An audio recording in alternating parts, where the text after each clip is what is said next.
வாழ்த்துக்களுடன் Shanthi's food kitchen. இன்னைக்கு என்ன செய்யலாம் பார்க்கலாம்னா, பன்னீர் வச்சு ஒரு குருமா பண்ணலாம். பன்னீருக்கு அதுக்கு வந்து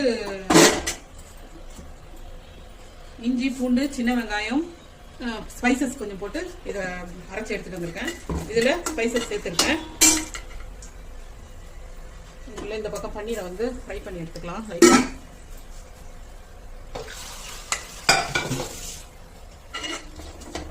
இதுக்கு தேவையானது பாருங்க.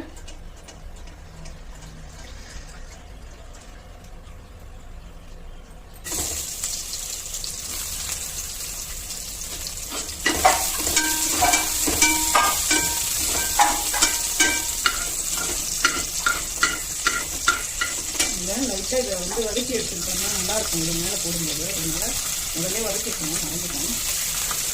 குடமிளகாயை ஒரு வதக்கி எடுத்து வச்சுக்கலாம்.